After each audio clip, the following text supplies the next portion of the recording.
رزق اور عزت بڑھوائیے بلند صلوات سے۔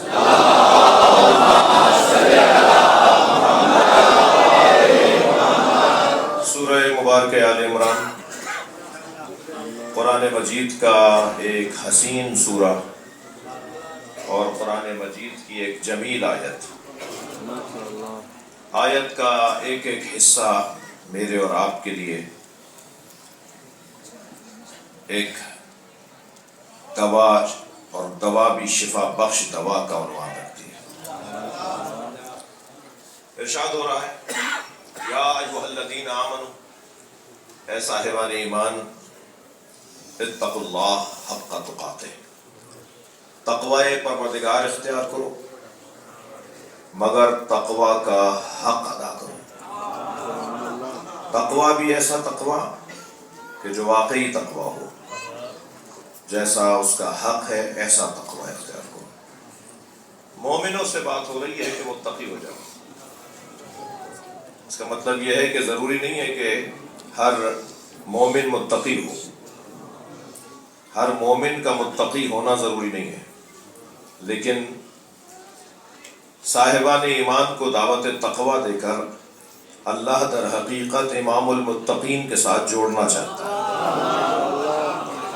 تمہارا ایمان اور باکمال ہو جائے گا اگر تم صاحب تقوی ہو جاؤ گے۔ صاحبان دقت تشریف فرما ہے، تقوی جتنا گاڑھا موٹا منہ پھلا کے ادا کرنے والا لفظ ہے، اتنا مشکل کام نہیں ہے۔ اللہ ویسے بھی اس چیز کا مطالبہ نہیں کرے گا جو چیز ہم ادا نہ کر سکتے ہوں، یعنی ہمارے لیے ممکن ہو تبھی اللہ کہے گا کہ یہ کام انجام دو، اس لیے کہ وہ لا یکلف اللہ نفسا الا وسعہا، وہ کسی کو اس کی طاقت اور توانائی سے زیادہ کام نہیں دیتا، ذمہ داری نہیں دیتا۔ لہذا صاحبان تقوی، اور وہ بھی ایسے متقی کے جن کا ہر رنگ اور ہر انگ اور ہر ڈھنگ ان کا تقوی کے ساتھ ہو۔ اے صاحبان ایمان اتقوا اللہ حق تقاتہ، اور پھر تقوی پروردگار اختیار کرو اس کے حق کے ساتھ۔ اور دیکھو تقوی کا ثبوت یہ ہوگا، حاصل تقوی یہ ہوگا کہ وَلَا تَمُوتُنَّ إِلَّا وَأَنْتُم مُسْلِمُونَ، کہیں موت نہ آ جائے، مر نہ جانا، مر مت جانا، مگر مرنا تو اسلام پر مرنا، مرنا تو مسلمان مرنا۔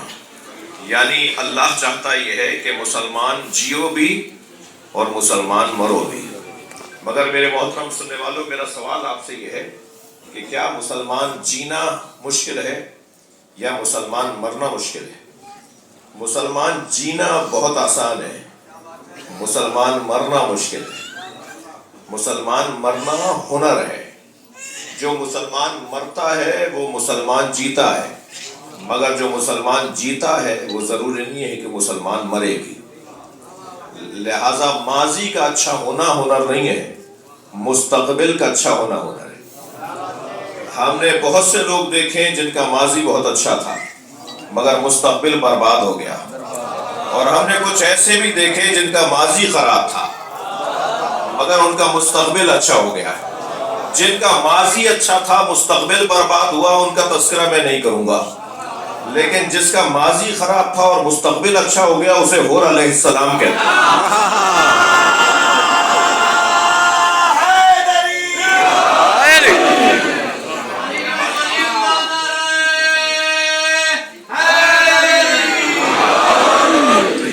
مستقبل کا اچھا ہونا ہنر ہے۔ یہ اس وقت میں اور آپ بھی جو مجلس میں بیٹھے ہیں، کچھ دیر پہلے شب جمعہ کے عنوان سے نماز جماعت میں رہے اور مسلسل قرآن اور تلاوت اور دعاؤں کی قرات کے اندر مصروف ہیں۔ یہ جو اس حسین یہاں آئے نہیں ہیں، مولا علی یہاں سے گزر رہے ہیں، فرمایا یہاں قیام کریں گے۔ تو ایک چاہنے والے نے کہا کہ مولا یہ تو بہت زیادہ خوش آب و ہوا جگہ نہیں ہے، کسی اور وادی میں ٹھہریں گے۔ حضرت نے فرمایا ہا ہونا مسار و عشاق، یہ عاشقوں کے اترنے کی جگہ ہے۔ صلوات پڑھ لے ذرا محمد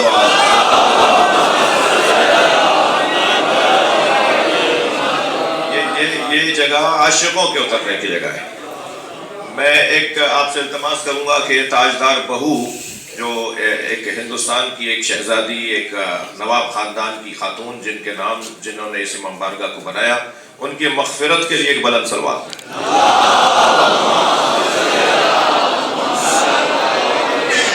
اس گھرانے کے جس گھرانے کی وہ خاتون تھیں، اس گھرانے کے اور مرحومین کی مغفرت کے لیے بلند صلوات۔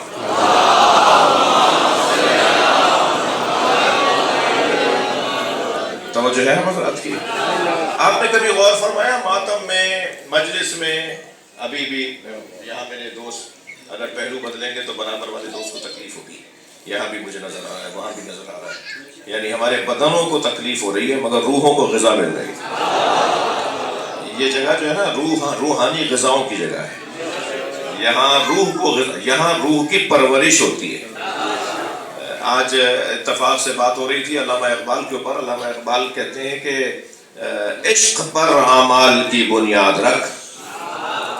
اچھا، جنہیں کربلا سمجھ میں نہیں آتی انہیں حج بھی سمجھ میں نہیں آتا۔ بغیر سمجھے پڑھ رہی ہے دنیا۔ یہ اگر حج سمجھ میں آ جائے نا تو کربلا بھی سمجھ میں آ جائے۔ اگر کربلا میں امام حسین کے حرم سے مولا عباس کے حرم تک جانا اور مولا عباس کے حرم سے امام حسین کے حرم تک جانا آنا سمجھ میں نہیں آ رہا تو صفا و مروہ کے درمیان جانا آنا کیسے ہو جائے؟ صلوات پڑھیں اور نبی کی ذات پڑھیں۔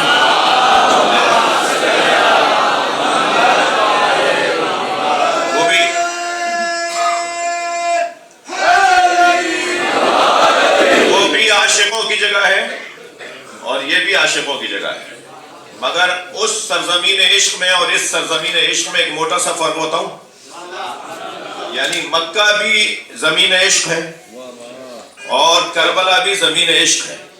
ان دونوں زمینوں کا فرق یہ ہے کہ مکہ جس طرف رخ کر کے نماز پڑھتا ہے اسے کربلا کہتے ہیں۔ کربلا کی جان، کربلا کی روح، یہ ہستی جن کے بارگاہ میں اور آپ، تو یہ عاشقوں کی بات ہے۔ تو مولانا میرا دل کر رہا ہے کچھ دیر بعد یہ عشق میں رکا رہا ہوں۔ اقبال کہتے ہیں کہ عشق پر اعمال کی بنیاد رکھ، عشق پر اعمال کی بنیاد رکھ، عقل کو تنقید سے فرصت نہیں۔ صلوات پڑھ لیں محمد و آل محمد۔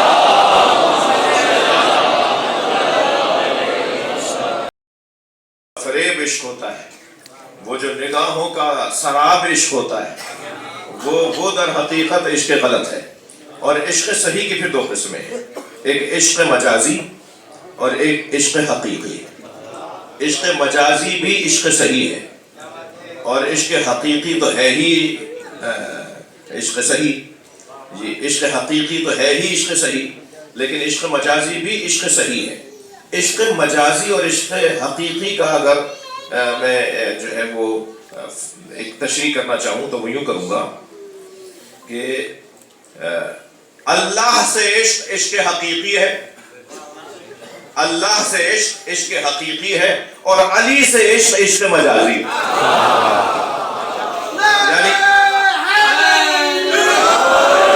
یعنی مولا علی تک پہنچیں گے تو پھر حقیقت تک رسائی،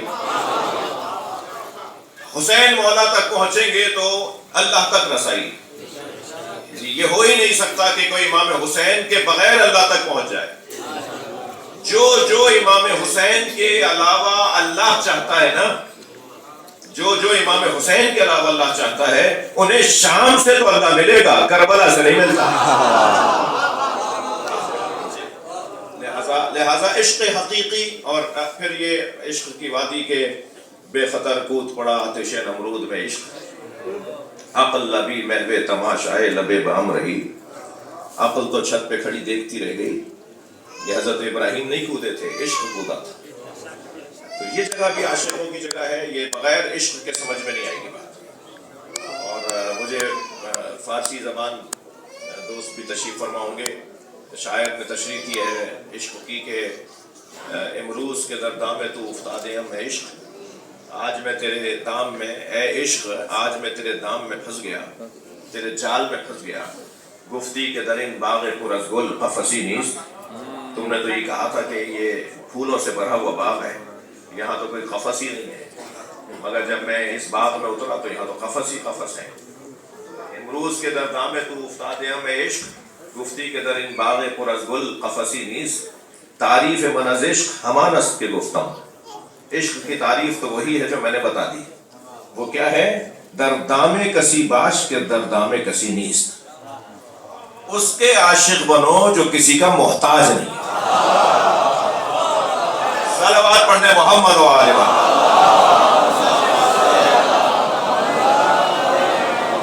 دردام کسی باش کے دردام کسی نیست، اور جو صرف اور صرف اللہ کا محتاج ہے اس ذات کو علی کہتے ہیں۔ ایک اہل سنت میرے عزیز تشریف فرما ہے کربلا، تو میں نے عرض کیا نا کہ یہ کربلا شیعوں کی ملکیت تو نہیں ہے، شیعہ تو مالک نہیں ہے یہاں کے، شیعہ تو نوکر ہیں یہاں۔ اور میرا جملہ پرانا ہے کہ نوکروں کو اپنی اوقات میں رہنا چاہیے، مالک کے مہمانوں کا خیال کرنا چاہیے۔ تو جو بھی اہل سنت یا غیر شیعہ یا جو بھی کسی مسلک دین دھرم سے آئے گا یہاں پر، وہ در حقیقت مالک کا مہمان ہے، اور ہم مالک کے مہمانوں کا خیال کرنا یہ ہے، ہم نوکروں کا کام ہے۔ تو در حسین پہ ملتے ہیں ہر مزاج، حسین پہ ملتے ہیں ہر مزاج کے لوگ، یہ دوستی کا وسیلہ ہے دشمنی کا نہیں۔ آپ کی توجہات بڑھ گئی ہیں تو پھر مجھے عباس ذیلی صاحب کے دو مصرے یاد آ گئے۔ عباس ذیلی صاحب کہتے ہیں، اللہ ان کی مغفرت فرمائے، وہ کہتے ہیں یہ کس نے کہہ دیا کہ ہماری ہے کربلا؟ یہ کس نے کہہ دیا کہ ہماری ہے کربلا؟ حق بات تم کہو تو تمہاری ہے کربلا۔ صلوات پڑھنے محمد و آل محمد۔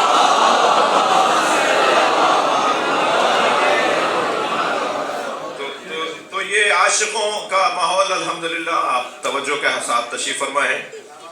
وَلَا تَمُوتُنَّ إِلَّا وَأَنْتُمْ مُسْلِمُونَ، اور خبردار تمہیں موت نہ آ جائے، مر نہ جانا مگر مرنا تو مسلمان مرنا۔ سیدہ رفعت زہرا ظفر حسین کاظمی صاحب کی اہلیہ بہت شدید بیمار ہیں، آپ سب کے ذہنوں میں جو آپ کے عزیز بیمار ہیں ان کی شفا کے لیے بلند تر صلوات۔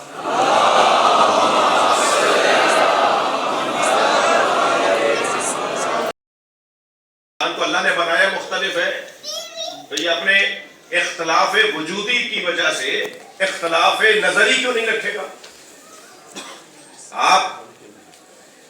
ہم سب مختلف ہیں نا، جب مختلف ہیں تو سوچ بھی مختلف ہے، ورنہ سب ایک جیسے ہوتے ہیں۔ سب ایک جیسے نہیں ہیں تو پھر سب ایک جیسا سوچیں گے کیسے؟ جب سب ایک جیسا سوچیں گے نہیں تو اختلاف کیسے نہیں ہوگا؟ اور کس نے کہا ہے کہ اختلاف غلط ہے؟ اختلاف کب غلط ہے؟ کیوں غلط ہے؟ کہاں غلط ہے؟ اختلاف تو حسن ہے، اختلاف تو رونق ہے، اختلاف تو زندگی ہے، اختلاف تو ترقی ہے۔ اختلاف نہ ہو تو ادارے بند ہو جائیں، خاص طور پر تعلیمی ادارے بند ہو جائیں اگر اختلاف نہ ہو، تحقیقی اور ریسرچ کے ادارے بند ہو جائیں اگر اختلاف نہ ہو۔ یہ جتنی کتابیں لکھی جاتی ہیں ایک کتاب کے بعد دوسری کتاب، یہ اختلاف کی بنیاد پر ہی تو لکھی جاتی ہے۔ اختلاف برا کب ہے بھائی؟ اختلاف کے خلاف اللہ نہیں بولے گا۔ اب ترجمہ یہ نہیں ہوگا کہ اللہ کی رسی کو مضبوطی کے ساتھ تھامے رکھو اور تفرقے میں مت پڑھو، اختلاف میں مت پڑھو۔ ترجمہ ہوگا اللہ کی رسی کو مضبوطی کے ساتھ تھامے رکھو اور رسی کے بارے میں جھگڑا مت کرو۔ قرآن کے بارے میں جھگڑا مت کرو، اہل بیت کے بارے میں لڑائیاں نہ کرو۔ نہ قرآن لڑنے کا موضوع ہے نہ اہل بیت لڑنے کا موضوع ہے۔ جی ان کا 30 پاروں کا قرآن ہے تو ان کا 40 پاروں کا قرآن ہے، ان کا 40 پاروں کا قرآن ہے، ہمارا 30 پاروں کا قرآن ہے۔ اور 40 پاروں کا جن کا ہے ان کو کہتے ہیں کہ 40 پاروں میں سے 10 پارے فلاں کی بکری کھا گئی۔ بکری تمہاری ہے، جواب ہم دیں۔ ہمارا اس بکری سے کیا تعلق جو قرآن کھا جاتی ہے؟ کیا بات ہے بھائی؟ ہمارا اس بکری سے کیا تعلق؟ ہمارا واقعی اس بکری سے تعلق نہیں ہے جس کے بارے میں صلوات پڑھے محمد و آل۔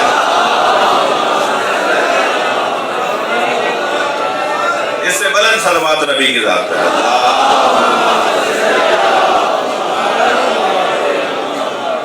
تو یہ کیا باتیں ہو رہی ہیں کہ وہ بلند ضالین پڑھتے ہیں، وہ بلند ضالین پڑھتے ہیں؟ ارے بھائی مخرج کا مسئلہ ہے، تجوید کا مسئلہ ہے، مخارج کا مسئلہ ہے، جی یہ حروف کی ادائیگی کا مسئلہ ہے، یہ کیا ہے؟ کاہے کا اختلاف ہے؟ زیر زبر کا اختلاف نہیں ہے. قرآن ہے، یہ لڑنے کا موضوع نہیں ہے. بلکہ میں تو آپ کے توسط سے کسی کو دعوت دوں گا کہ قرآن ذرا سمجھ کے پڑھ لو، مجبوراً علی کے دروازے پہ آؤ گے. ہو نہیں سکتا کہ کوئی قرآن کو سمجھ لے اور وہ اہل بیت سے آشنا نہ ہو. جی وہ اہل بیت سے خود بخود آشنا ہوتا چلا جائے. تو قرآن لڑنے کا موضوع نہیں ہے، اور مولا علی بھی لڑنے کا موضوع نہیں ہے. جتنے لوگ یہاں بیٹھے ہیں نا، سب کے ذہنوں میں علی اتنے ہی ہیں جتنے لوگ بیٹھے ہیں.